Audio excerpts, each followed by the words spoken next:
The invisible laws of money, how 3 centuries of patterns still rule today? 1. The hidden rules of wealth. Money has rules.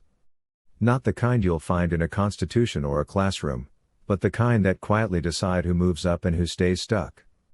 These laws have been running the show for over 300 years.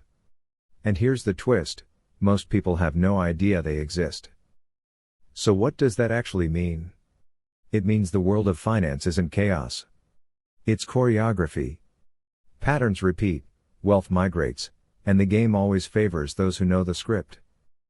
Let's start with the first rule, Gresham's law. Long ago, when coins were made of gold and silver, rulers began sneaking in cheaper metals to stretch supply. People caught on fast. They hoarded the good coins and spent the bad ones. Over time, the bad money stayed in circulation. Fast forward to today, and the same thing happens. Only now, it's not metal, it's credit and debt.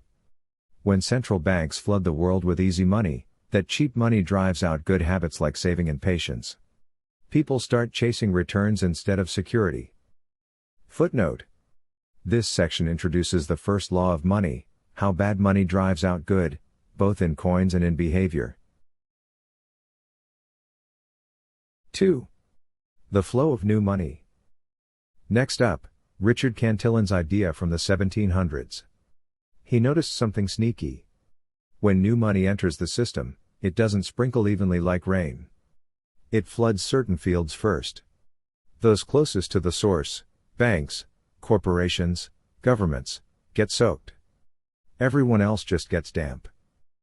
So what does that actually mean? It means the game is rigged by sequence, not conspiracy.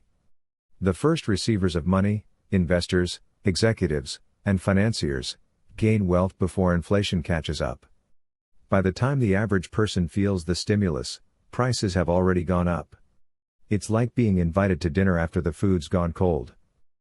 The Cantillon Effect explains why the rich always seem to rebound first after every crisis. It's not luck.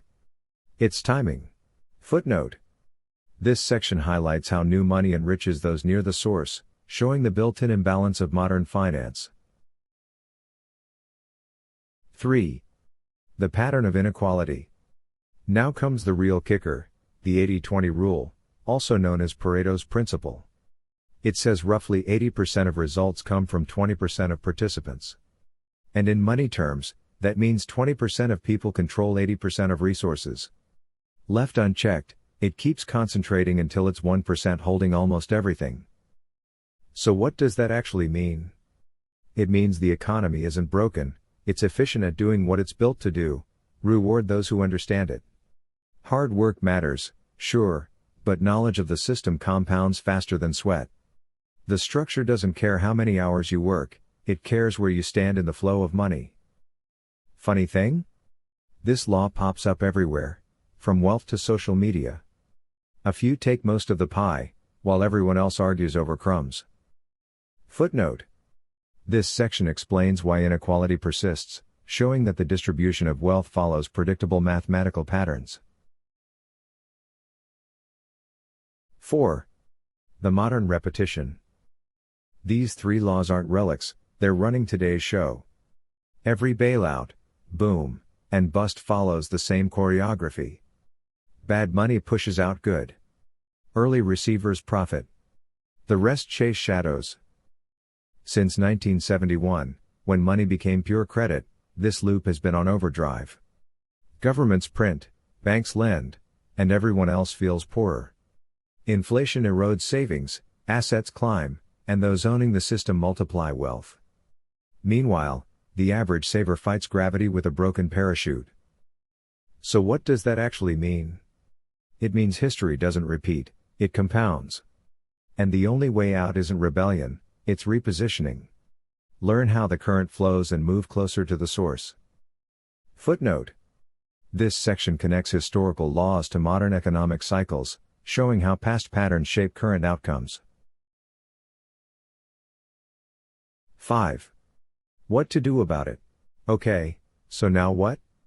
The answer isn't panic, it's awareness. Once you understand how money moves, you can act differently.